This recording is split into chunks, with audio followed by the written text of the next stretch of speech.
Hello students, मैं आप लोगों को इस वीडियो में 3 नंबर वाले प्रश्न बताने वाला हूं। तो अध्याय वाइज मैं बता देता हूं। जो प्रश्न मैं आपको बताऊंगा वो किस अध्याय में मिलेगा वो भी मैं आपको बताने वाला हूं। ठीक है, तो देखो, ये जो उष्मा और ताप है ना, यहाँ से 3 नंबर के प्रश्न आपको देखने को मिलेगा। तो 3 नंबर के प्रश्न में आपको कौन कौन सा पढ़ना है वो मैं आपको इस वीडियो में बताने वाला हूँ। तो चलो, 3 नंबर के प्रश्न मैं आपको दिखा देता हूँ। और हाँ, इससे 2 नंबर के भी प्रश्न आने वाले हैं। तो 2 और 3 दोनों को ले लेते हैं साथ में। देखो, एक तो प्रश्न ये है ना, क्या आप बता सकते हैं कि आग की चिंगारी को बुझाने के लिए पानी का छिड़काव किया जाता है, ऐसा क्यों? ठीक है, ऐसा क्यों किया जाता है, तो इसका उत्तर यहाँ पे दिया हुआ है। ठीक है, दूसरा प्रश्न देखो, गुप्त ऊष्मा किसे कहते हैं? गुप्त ऊष्मा किसे कहते हैं? भौतिक अवस्था में परिवर्तन के लिए उपयोग में ली गई ऊष्मा ऊर्जा को गुप्त ऊष्मा कहते हैं ना। छोटे छोटे प्रश्न है, बहुत आसानी से याद हो जाएगा और इससे अच्छा नंबर भी मिलता है। तो नंबर बढ़ाने का अच्छा चांस होता है, छोटे प्रश्न भी होते हैं। बड़े तो मैंने आपको पूरा बता दिया है, 4 5 6 नंबर के प्रश्न, उनको देखना, अच्छा नंबर मिलेगा। और ये जो मैं बता रहा हूँ इनको भी आपको अच्छे से तैयार कर लेना है, इससे भी आपका नंबर हाई हो जाएगा। गैस से भरा गुब्बारा आग के पास लाने से फूट जाता है, क्यों? ठीक है, ये प्रश्न है। ताप क्या है? देखो, सरल प्रश्न है, ताप क्या है? तापमापी में दो स्थिर बिंदु किसे कहते हैं? ठीक है, ये प्रश्न है। ये सारे प्रश्न आपको परीक्षा बोध परीक्षा सार में मिल जाएगा। और नहीं मिलेगा तो अगर आप यहाँ से पढ़ना चाहते हो तो यहाँ से भी पढ़ सकते हो। बस आपको वीडियो थोड़ा सा रोक के इसमें जो उत्तर दिया इसको आप पढ़ सकते हो। ठीक है, सभी का उत्तर लगा हुआ है। उष्मा के व्यवहारिक और अस्थायी मात्रा क्या है, उनमें क्या संबंध होता है? ठीक है, ये प्रश्न है। विशिष्ट ऊष्मा की परिभाषा लिखिए। तो विशिष्ट ऊष्मा की परिभाषा लिखिए, ये वाला प्रश्न। ठीक है, इसको देख सकते हो। इसके बाद अगला जो प्रश्न है वो है, बर्फ एवं भाप की गुप्त ऊष्मा लिखिए। ठीक है, ये प्रश्न है। किलो कैलोरी की परिभाषा लिखिए, ये नेक्स्ट प्रश्न है। देखो, ये प्रश्न ना ज्यादा महत्वपूर्ण है। ठीक है, ये प्रश्न जो है ये 2 नंबर 3 नंबर में आते रहता है। तो ये जब भी प्रश्न आएगा ना, तो आपको जैसे यहाँ पे 30 सेल्सियस दिया है ना, तो इसको 40 सेल्सियस या 50 सेल्सियस दे दिया जाएगा। इसके बाद कहेगा इसको फ़ारेनहाइट में बदलिए। तो बस आपको ये सूत्र याद रखना है। ठीक है, सूत्र याद रखना है। सी मतलब सेल्सियस, तो सी के जगह में बस मान रखना। देखो, -30 अंश है ना, तो देखो -30 अंश को सी के जगह में रखा है और एफ का मान निकालना है। बस गणित जैसे हल करते हो वैसे ही हल करोगे, निकल जाएगा। ठीक है, अगर इसे मान जो है फ़ारेनहाइट में दिया होता, तो देखो फ़ारेनहाइट में भी करना क्या है मैं आपको बता देता हूँ। ठीक है, देखो ये -40 दिया हुआ है ना, तो फ़ारेनहाइट में दिया है, इसे सेल्सियस में बदलना है, सी का मान निकालना है। तो ये जो एफ दिया है इस -40 को यहाँ पे रखना है। देखो, ये -40 फिर 32, ये हल हुआ है। ठीक है, C/5 हल करते जाओगे, जैसे गणित को हल करते हो, तो सी का मान कितना आ जाएगा? सी का मान आ जाएगा -40 सेल्सियस आ जाएगा। ठीक है, हल बस करना है। तो ये आपको कैसे हल करना है पता चल गया, अच्छे से देख लेना। ठीक है, सूत्र बस याद रखना। उसके बाद ये इसको, जैसे फ़ारेनहाइट है तो एफ के जगह में रखना, सी कह रहा है तो सी के जगह में रखना। बस इतना याद रखना है। ठीक है, इससे संबंधित प्रश्न 2 या 3 में आता ही आता है, हर साल आता है। ठीक है, ये बहुत महत्वपूर्ण प्रश्न है। यहाँ पे 40 के 50 60 70 भी दे सकता है। ठीक है, पेपर के बाद देखेंगे। ठीक, चलो अगला देखते हैं। देखो, नेक्स्ट प्रश्न है, ऊष्मारोधी पदार्थ क्या है? ठीक है, तो ऊष्मारोधी पदार्थ क्या है, यहाँ पे उत्तर भी लगा हुआ है। ठीक है, और यहाँ पे उदाहरण भी दिया हुआ है। उष्मी चालक क्या है? ये सब 2 2 नंबर के प्रश्न हैं। फिर नेक्स्ट है, उष्मी कुचालक क्या है? ठीक है, इतने प्रश्नों को देखना है, छोटा प्रश्न है, आसानी से याद हो जाएगा। टाइम होता है तो मैं पूरा का पूरा प्रश्न के उत्तर पढ़ के बताता, जिससे क्या होता है, आसानी से बहुत इजी तरीके से समझ में आता है। लेकिन उतना समय नहीं है, इसलिए मैं पढ़ के नहीं बता सकता। ठीक है, क्योंकि बड़े बड़े प्रश्न भी है। अब 3 3 अंक के प्रश्न देखते हैं। देखो, 3 अंक के प्रश्न में ये है, जब दो वस्तुओं को जिनका तापमान एक दूसरे से अलग हो को संपर्क में लाया जाता है, तब उन दोनों का तापमान समान क्यों हो जाता है? ठीक है, इसका उत्तर भी यहाँ पे पूरा लगा हुआ है। जल की महत्ता विशिष्ट विशिष्ट उष्मा के दैनिक जीवन में 3 उपयोग लिखिए। ठीक है, ये प्रश्न है। 3 नंबर में देखो ये वाला प्रश्न भी है, ताप की अवधारणा को स्पष्ट कीजिए। अवस्था में परिवर्तन, ये 2 नंबर में, 3 नंबर में भी आ सकता है। उदाहरण दीजिए कहेगा तो 3 नंबर का बन जाता है। ठीक है, इसके बाद देखो, रेल की पटरी बिछाते समय दो पटरियों के मध्य थोड़ी सी जगह क्यों छोड़ दी जाती है? सरल प्रश्न है, हो जाएगा आसानी से याद। ठीक है, ये रहा इसका उत्तर। ठीक है, पढ़ना है बस। ये 2 नंबर 3 नंबर के सबसे सरल प्रश्न मैं मानता हूँ। इसको ना ज़्यादा से ज़्यादा आपको बस पढ़ना है, अच्छे से पढ़ना है, ठीक है? क्योंकि कई चीज़ें ऐसी हैं जो हम जानते हैं, तो कई चीज़ें जो मतलब जिन्हें हम जानते हैं ना, उसको हम आसानी से समझ सकते हैं बहुत कम समय में, 1-2 बार पढ़ने में। तो 3 नंबर वाला प्रश्न पूरा ऐसे ही रहता है, पढ़ो और समझो वाला, है ना? देखो, केल्विन पैमाना एवं थर्मामीटर न्यूनतम और अधिकतम तापमान चित्र बनाइए। मैं अभी इस प्रश्न को दिखाता हूँ, ये भी आ सकता है चित्र बनाने में, ठीक है? और यहाँ पे सेंटीग्रेड वाला भी है, देखो, तो मैं तीनों को दिखा देता हूँ।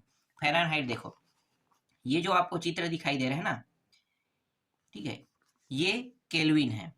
यहाँ पे दिखाता हूँ नाम, देखो यहाँ पे अधिकतम अधिकतम अधिकतम तापमान लिखा हुआ है ना। अधिकतम कितना जा सकता है? ये 373, ये 100 सेल्सियस में, और ये 212 फ़ारेनहाइट तक के जा सकता है, ठीक है? अब यहाँ पे देखो, ये केल्विन है, ये पूरा केल्विन पैमाना है, ये सेल्सियस पैमाना है, और ये फ़ारेनहाइट पैमाना है। तो अधिकतम ये और बीच के मान, अधिकतम बीच के मान, और ये न्यूनतम मान, है ना? तो न्यूनतम, बीच के मान, अधिकतम, बस इस तरीके से याद रखना है। उसके बाद ये अगर ये चित्र आता है 3 नंबर में, 3 नंबर में आएगा, है ना? 2 नंबर में कौन सा आ सकता है मैंने बता दिया, 3 नंबर में आ रहा है, 2 नंबर में आएगा तो एक ही चित्र बनाना है, ठीक है? तो ये अधिकतम, मध्य और न्यूनतम बस पता करो, अधिकतम, मध्य और न्यूनतम पता कर लो, ठीक है? इसी तरीके से मध्य का मतलब यहाँ पे 50 मत लेना, ठीक है? ये वाला देना, 37.0 यहाँ पे ये दिया है, ये दिया है, ठीक है? अधिकतम न्यूनतम, ये मध्य में जो मान दिया इसको देख लेना, ठीक है? ये सारे 3-3 नंबर के प्रश्न हैं। और 3 नंबर में है, 3 नंबर में देखो, उष्मा के संचरण के प्रकार के बारे में लिखिए कह रहा है ना, तो इसका उत्तर मैं आपको दिखा देता हूँ। ये रहा, ये एक परिभाषा है उष्मा संचरण की, और इसके कुछ टॉपिक भी है, ठीक है? जैसे कि यहाँ पे आप देख सकते हो, चालन, संवहन, विकिरण दिया हुआ है, ठीक है? ये गणितीय प्रश्न है, इसको देखने की जरूरत नहीं, गणितीय प्रश्न छोड़ दो। आता है गणितीय प्रश्न, लेकिन ये वाला नहीं आएगा, जो मैंने शुरू में बताया ना वो आएगा, फ़ारेनहाइट सेल्सियस वाला। तापमापी में पारा का उपयोग क्यों करते हैं, ठीक है? तो इसका भी उत्तर आप देख सकते हो। नेक्स्ट प्रश्न है ये वाला, डॉक्टर तापमापी के बल्ब के ठीक ऊपर केस नली में कुछ संकीर्णन क्यों करते हैं, ठीक है? तो ये प्रश्न है, इसको देख लो। और कौन सा प्रश्न है? हाँ, ऊष्माधारिता पर टिप्पणी लिखिए, ये वाला प्रश्न, ऊष्माधारिता पर टिप्पणी लिखिए। तो थोड़ा सा आपको इस तरीके से लिखना है, ठीक? और कोई प्रश्न बन रहा है क्या? हाँ, 1-2 प्रश्न और है, ये है, ठीक है? कारण देख लो, कांच के मोटे गिलास में खौलता दूध या चाय डालने पर वह चटक जाता है क्यों? मतलब चटक जाता है, बताना है इसके बारे में, ना? तो ये एक पॉइंट है, इसको पढ़ लेना, पढ़ना बस है, समझ में आ जाएगा। और दूसरा क्या है, कांच की शीशी पर लगा धातु के ढक्कन खोलने के लिए उसे गर्म पानी में डाल दिया जाता है, ये भी बताना है क्यों डाल दिया जाता है, ठीक है? ये है।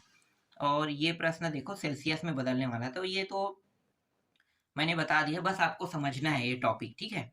जैसे यहाँ पे कितना दिया, 98.6 फ़ारेनहाइट दिया, तो इसको सेल्सियस में बदलोगे, तो बस आपको ये देखना है कि ये फ़ारेनहाइट है, एफ की जगह में मान रखना है, बाकी हल करोगे उत्तर आ जाएगा, ठीक है? यहाँ से मैंने आपको बता दिया 3 नंबर वाले प्रश्न, है ना? तो 3 नंबर वाले प्रश्न एक अध्याय से जो आ सकता है वो मैंने बता दिया।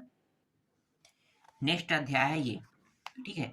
ऊर्जा स्वरूप एवं स्रोत दिया हुआ है, इस अध्याय से भी 2 नंबर 3 नंबर के प्रश्न आएगा। तो चलो, इसमें आपको कौन कौन सा पढ़ना है मैं बता देता हूँ। दिया तो बहुत सारे प्रश्न है, लेकिन सबको तो नहीं पढ़ना है ना, बहुत सारे को छोड़ देना है, ठीक है? पहले मैं आपको 3-3 नंबर के बता देता हूँ। देखो, 3-3 नंबर में ये प्रश्न है, नाभिकी संलयन और नाभिकी विखंडन में अंतर, है ना? तो 3 बस याद करना है, 2 नंबर और 3 नंबर के साथ, मतलब 3 ही बस याद करना है, 3 नंबर में 3 बताना है, ठीक है? क्या होता है नाभिकी संलयन, नाभिकी और विखंडन क्या होता है, परिभाषा भी देख लेना, ठीक है? ये सरल सरल प्रश्न है। नवनीकरण स्रोत क्या होता है ना, नवनीकरण स्रोत के बारे में देखो, वर्गीकरण, नवनीकरण, अनवनीकरण स्रोत के बारे में पूछेगा, तो आपको बहुत सरल तरीके से इस तरीके से उत्तर देना है, ठीक है? नवनीकरण, नवनीकरण जानते हो ना क्या होता है? भाई, जो कोयला वाला है उनके बारे में तो आपको पता होगा ना।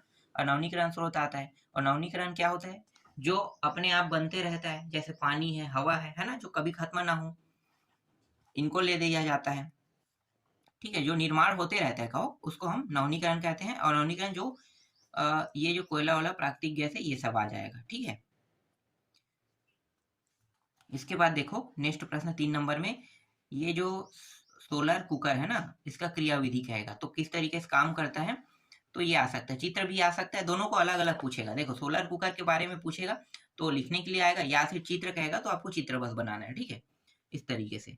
और एक और प्रश्न है, एक है जैव ईंधन संयंत्र से विद्युत उत्पादन की विधि। ये छोड़ दो, चलो जैव ईंधन से विद्युत उत्पादन की विधि को मैं हटा देता हूँ, ठीक है। 3 नंबर में और कोई प्रश्न है क्या, देख लेते हैं। हाँ है, देखो ये नाभिकीय विखंडन वाला मैंने बताया था ना, तो यूरेनियम, देखो नाभिकीय विखंडन, यदि यूरेनियम दिया है यहाँ पे, कितना दिया है, 235 दिया है कि नाभिकीय पर मंदगामी न्यूट्रॉन की बमबारी की जाए तो होने वाली अभिक्रिया का समीकरण लिखे, ठीक है। तो इससे विद्युत बनाया जाता है, जिस किसी से भी बमबारी किया जाता है ना, तो विद्युत का निर्माण किया जाता है। तो मैं आपको इसका उत्तर दिखा देता हूँ, देखो ये कुछ इस तरह से, ये इस प्रकार से, ठीक है। और चलो इसको मैं छोटा करके दिखाता हूँ, जिससे एक ही बार में ये पूरा दिखा आ जाए, है ना, उत्तर को ज़्यादा देर ढूंढने की जरूरत ना पड़े। ये रहा, ठीक है। ये पूरा बहुत बड़ा नहीं आएगा, रासायनिक सूत्र पूछ सकता है, और या छोटा सा टॉपिक आएगा तो, है ना। इसके बाद देखो सोलर सेल के, ये सोलर सेल वाले टॉपिक में ले लेना, ठीक है। ये 2 नंबर का प्रश्न है, 2 नंबर का। और है क्या, पवन ऊर्जा की सीमाएं, छोटा छोटा टॉपिक है सब, ये 2-2 नंबर के प्रश्न है। अब 3-3 नंबर के प्रश्न कम थे, 2-2 का देख लेते हैं। तो ये जो है पवन ऊर्जा की सीमाएं हैं, थोड़ा सा मैं जूम कर लेता हूँ ना, जिससे ये अच्छा दिखे और मतलब बड़ा बड़ा, ठीक है। ये हो गया। इसके बाद देखो ये रहा सौर ऊर्जा का उपयोग व लाभ, ठीक है। तो सोलर ऊर्जा वाले जो टॉपिक है उसमें सब चीज आपको पता चल जाएगा, ठीक है। ये टॉपिक हो गया। इसके बाद हाँ ये वाला देख लो, ये वाला, ठीक है, जो 2-3 टॉपिक दिया है। ये सोलर कुकर बक्से के भीतर, बक्से को भीतर से काला रंग देते हैं ना, ये वाला हो गया। ये दूसरा टॉपिक देख लो, तीसरा है। तो ये जो पूछा है ये सब लास्ट वाले टॉपिक में मिल जाएगा, मतलब एक साथ मिला के इसको पढ़ लेना, ठीक है, अलग अलग मत पढ़ना। अब छोटे छोटे प्रश्न देख लेते हैं। देखो फिर आगे सोलर कुकर से, सोलर कुकर से ज्यादा प्रश्न है, मतलब ज्यादातर प्रश्न सोलर कुकर से संबंधित हो रहा है।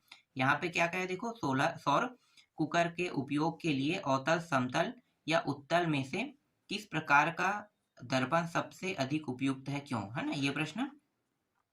ये सब 1-1 नंबर का है, छोड़ देते हैं। ऊर्जा रूपांतरण से आप क्या समझते हैं, ठीक है, ये देख सकते हो, इसका भी उत्तर है। बायोगैस क्या है, घटक के नाम बताइए, ठीक है। तो छोटे छोटे प्रश्न, सरल प्रश्न। उन तत्वों के नाम लिखे जिनका उपयोग सौर सेल के निर्माण में किया जाता है, ठीक है, ये प्रश्न। परमाणु बम में किस प्रकार की अभिक्रिया होती है, देख लो भाई, कौन सा है, नाभिकीय विखंडन, है ना। नाभिकीय संलयन क्या होता है, नाभिकीय विखंडन क्या है, बहुत सरल प्रश्न है, मैं समझाना चाहता हूँ पर क्या कर सकता हूँ, प्रश्न जो है सबको बताते रहूंगा, समझाते रहूंगा तो 1-1.5 घंटा निकल जाएगा, इसलिए आपको फटाफट बताते जा रहा हूँ, उत्तर दिखाते जा रहा हूँ। देखो भारत में नाभिकीय रिएक्टर कहाँ कहाँ है, तो ये कम से कम 3 को याद रखना है आपको, ठीक है, 3 कम से कम। तो ये मुंबई, कोटा राजस्थान में पड़ता है ना, जहाँ पे जेई और नीट की तैयारी करने के लिए जाते हैं वो जगह है। मुंबई तो जानते हो, और उत्तर प्रदेश के नगोरत नहीं जानते हो तो ये कलपकम जो है तमिलनाडु में पड़ता है। नाभिकीय रिएक्टर, नाभिकीय रिएक्टर में मंदक का कार्य क्या कार्य है, ठीक है, यह प्रश्न हो गया। और इसको देखो, पृथ्वी के वायुमंडल में 1 सेकंड प्रति वर्ग मीटर कितनी और सौर ऊर्जा प्राप्त की जाती है, ठीक है, ये प्रश्न। इसके बाद देखो सोलर कुकर के 2 लाभ, फिर से आगे सोलर कुकर के 2 लाभ, है ना, तो आपको पता है क्या क्या है भाई, खाना बनाने के लिए करते हो, सोलर कुकर के 1 लाभ तो ऐसे ही हो जाएगा, तो अपने हिसाब से आप बता सकते हो किस किस चीज़ों में उपयोग होता है, और जो कोयला वोला के बचत के कारण होता है, इस तरीके से बता सकते हो, इसको रटने की जरूरत नहीं है। दृश्य, हाँ ये वाला दृश्य रंग वाला देख लो, तरंगदैर्ध्य से अधिक तरंगदैर्ध्य की ओर, है ना, ये प्रश्न हो गया। ज्वलन ताप क्या है ये देख लेना, ठीक है। ये एलपीजी है, ऐसे प्रश्न आएंगे, एलपीजी बायोगैस में कौन सा ईंधन अच्छा है और क्यों, ठीक है, ये हो गया। बायोगैस के कोई 2 उपयोग बताइए, है ना, तो देख लो, ईंधन के रूप में, प्रकाश के स्रोत के रूप में, इस तरीके से। और यहाँ पे 2 प्रश्न और है, दोनों को देख लो, ठीक है। ये पवन ऊर्जा के कोई 2 उपयोग, और समुद्र में उत्पन्न होने वाली किन्हीं 2 ऊर्जा के नाम लिखे, ठीक है, ये प्रश्न। इसके बाद मैं आपको अगला अध्याय बता रहा हूँ, इसमें 2 और 3 नंबर को मैंने एक साथ ले दिया है ना, इसीलिए इसमें ज्यादा प्रश्न था। अगर मैं सिर्फ 3-3 नंबर के प्रश्न को लूंगा तो उसमें कम प्रश्न रहेगा। तो अब मैं आपको 3-3 नंबर वाला अध्याय बता देता हूँ। 3 नंबर वाले प्रश्न में कौन कौन सा आपको पढ़ना है, तो एक मिनट देखो, एक तो है आपका ये प्रकाश परावर्तन एवं समतल सतह से, है ना, प्रकाश परावर्तन एवं समतल सतह से। तो यहाँ से आपको सिर्फ 3 नंबर के प्रश्न अभी मैं बताने वाला हूँ, ठीक है, सिर्फ 3 नंबर के प्रश्न। तो 3 नंबर के प्रश्न में देखो, ये है परावर्तन के प्रकार लिखिए, ठीक है, ये प्रश्न आपको देखना है, इसका उत्तर मैं दिखा देता हूँ, ठीक है। एक प्रश्न ये है, दूसरा ये है दर्पण किसे कहते हैं, दर्पण के प्रकार लिखिए, इसको देखना है, दूसरा प्रश्न, ठीक। अगला है ये वाला, देख सकते हो, जब हम दर्पण से वस्तु की दूरी को बढ़ा देते हैं तब प्रतिबिंब की वस्तु से दूरी पर क्या प्रभाव पड़ता है ना, ये प्रश्न है। अपवर्तन की घटना के दैनिक जीवन कोई 2 उदाहरण दीजिए, ये प्रश्न, और ये क्रांति कोण वाला है, ठीक है, ये प्रश्न है। इसके बाद 3 नंबर में और कोई प्रश्न है क्या इस अध्याय से, देख लेते हैं। 3 नंबर में कुछ प्रश्न तो मैंने 5 नंबर में बता दिया है, तो सबको नहीं देखना है आपको, है ना। 3 नंबर वाले में छोटे छोटे प्रश्न देख लेते हैं। देखो ये वाला, ये हीरे का अपवर्तनांक 2.42 है, इस कथन का क्या अभिप्राय, ये 3 नंबर का प्रश्न है। एक ये हो गया, और है क्या 3 नंबर में, हाँ 3 नंबर में ये प्रश्न देखो, बताइए कि आप समतल अवतल तथा, है ना, उत्तल दर्पणों की पहचान प्रतिबिंब देखकर किस प्रकार कर सकते हैं, ये प्रश्न है। इसके बाद देखो नेक्स्ट प्रश्न ये है, आप समतल अवतल उत्तल दर्पणों की पहचान स्पर्श करके किस प्रकार कर सकते हैं, ठीक है, ये प्रश्न है। और ये गणितीय प्रश्न टाइप सा है, ठीक है, ये प्रश्न नहीं, ये प्रश्न छोड़ देना, ठीक है, इसको मत देखना, 3 नंबर के लायक नहीं है, ये बड़ा प्रश्न है। हाँ, अब छोटे प्रश्न में वास्तविक भी आ सकता है, देखो वास्तविक और आभासी प्रतिबिंब में कोई 3 अंतर कह रहा है ना, तो ये भी आ सकता है।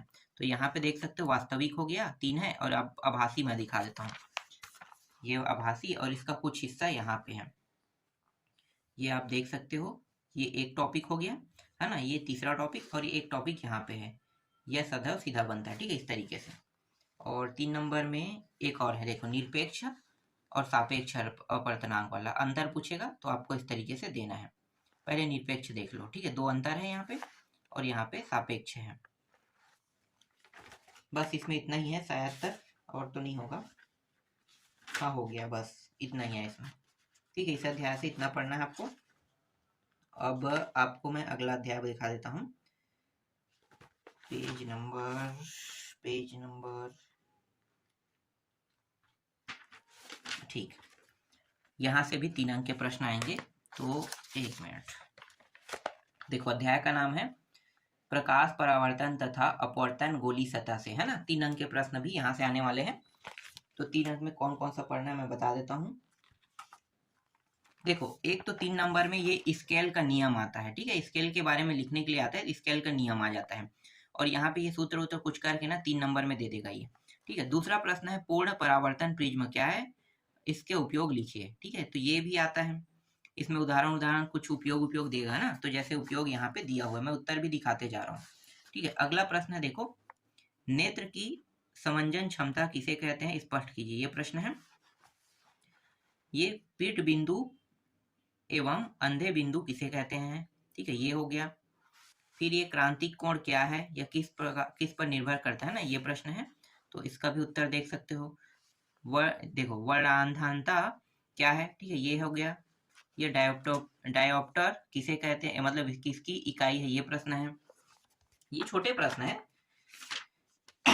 पर ये महत्वपूर्ण प्रश्न है। हाँ, इसके बाद देखो 3 नंबर में ये दोनों प्रश्न है, लेंस के 3 उपयोग और अवतल दर्पण का कोई 3 उपयोग लिखिए, ये प्रश्न है। इसके बाद 3 नंबर में और कौन कौन सा प्रश्न है, ठीक है, 3 नंबर में ये रहा वाहनों वाला, ठीक है, वाहनों के साइड दर्पण, ये सरल प्रश्न है ना, दर्पण में उत्तल दर्पण का ही प्रयोग किया जाता है, क्यों, ये प्रश्न हो गया। और ये गणितीय प्रश्न है ना, फोकस दूरी, तो आपको ना ये सूत्र याद रखना है, ठीक है, लेंस की क्षमता कितनी होती है, इसके लिए आपको ये वाला सूत्र याद रखना है।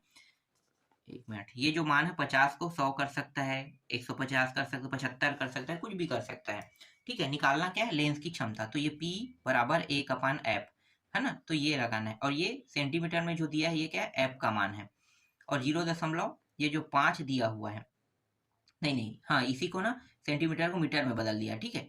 और 2D, ठीक है, 2D लेंस की क्षमता वाला, तो देख सकते हो ये इस तरीके से हल होगा। देखो यहाँ पे एक और प्रश्न है, 1.5 लेंस की फोकस दूरी ज्ञात कीजिए। मतलब देखो, एक तो क्षमता ज्ञात करना है, सूत्र वही है, एक में क्षमता ज्ञात करना है, एक में फोकस दूरी, ठीक है। तो एक में क्षमता ज्ञात करना है, एक में फोकस दूरी। तो फोकस दूरी का मान देखो, इस बार किसका मान दिया है, क्षमता, क्षमता का मान दिया डी मतलब क्षमता, और इसमें क्या दिया हुआ था, एफ का मान दिया हुआ था ना।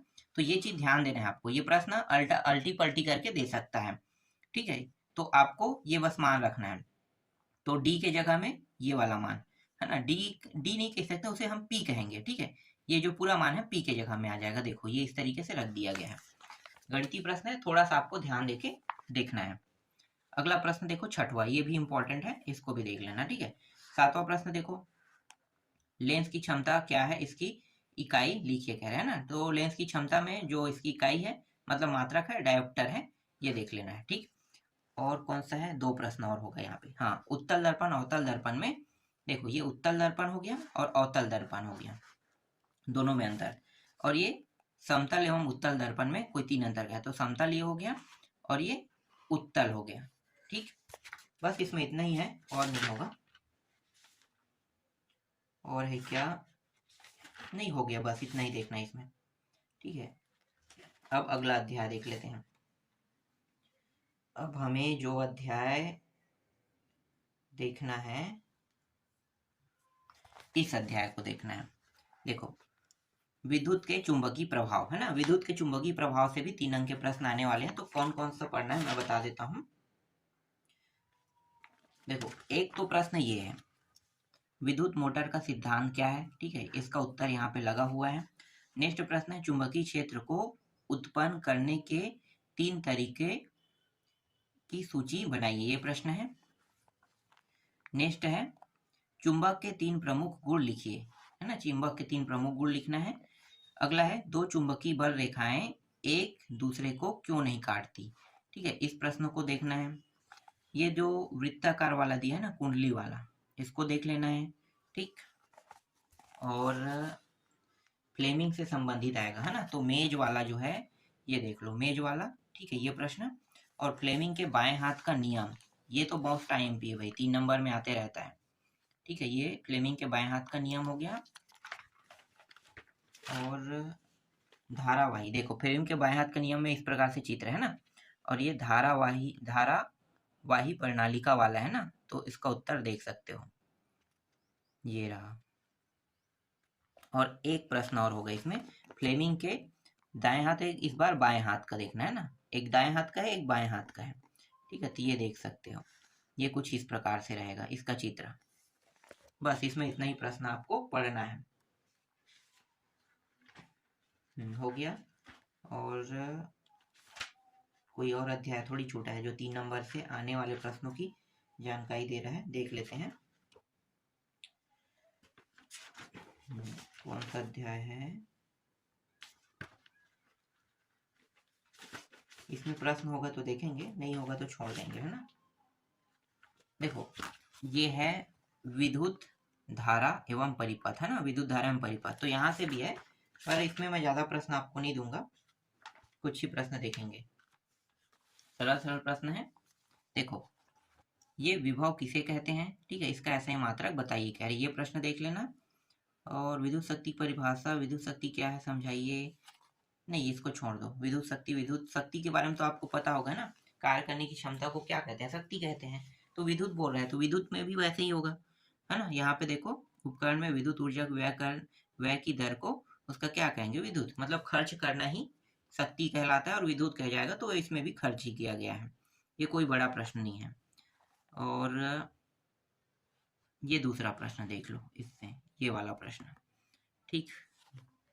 और ये फ्यूज वाला है, ठीक है, ये फ्यूज वाला क्या है, पदार्थ कैसे बना होता है, इसको देख लो। इससे मैं प्रश्न तो नहीं बताने वाला था, फिर भी मैं 1-2 प्रश्न यहाँ से आपको बता रहा हूँ। इस अध्याय में इतने इम्पोर्टेंट प्रश्न तो नहीं है। हाँ, गणितीय प्रश्न जैसे आता है ना, तो गणितीय में जैसे ये प्रश्न ज़्यादा महत्वपूर्ण था, हालांकि ये देख लो, ठीक है, ये वाला प्रश्न ये गणितीय में है, ठीक है। समांतर कोण श्रेणी क्रम में जोड़िए क्या कहता है ना, तो यहाँ पे प्रतिरोध ये दिया है, इस प्रकार से आएगा, है ना। एक और प्रश्न है यहाँ पे, ये वाला गणितीय प्रश्न है। एक आध तो गणितीय प्रश्न आएगा, तो हो सकता है इसी अध्याय से आ जाए ये गणितीय प्रश्न। तो देख सकते हो, ये गणितीय प्रश्न के तौर पे मैं दे रहा हूँ, ठीक है। ये वाला प्रश्न भी देख लो, ये, ठीक है। ये वाला आप पूरा देख सकते हो, यहाँ पे पूरा लिखा हुआ है।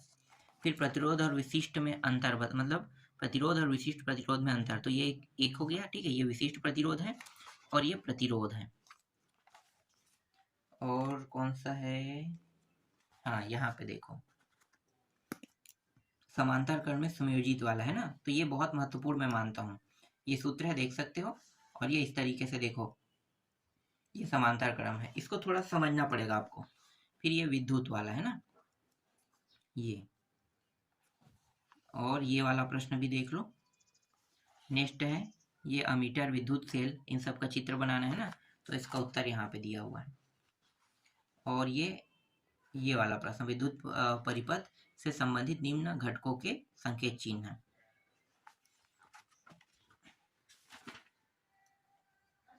इसमें है तो और प्रश्न, लेकिन मैं इतने में छोड़ रहा हूँ, ठीक है, देख लेना। 2-3 प्रश्न और था, लेकिन हटा देते हैं उन 2-3 प्रश्नों को।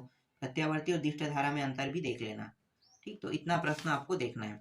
तो 2 नंबर के कुछ प्रश्न, 3 नंबर के कुछ प्रश्न, मतलब टोटल मैंने अभी आपको 3 चौक 12 और 2 14 नंबर के प्रश्न बता दिए हैं, ठीक है। कुछ प्रश्न और बचे हैं 2-2 अंक का, उसको मैं नेक्स्ट वीडियो में आपको बता दूंगा, क्योंकि इसमें बहुत सारे प्रश्न हैं, इन सबको पढ़ना है। और एक वीडियो में अगर मैं सारे प्रश्न को देता हूँ तो बहुत ज़्यादा हो जाएगा, है ना। तो जैसे बताया जा रहा है वैसे ही पढ़ो।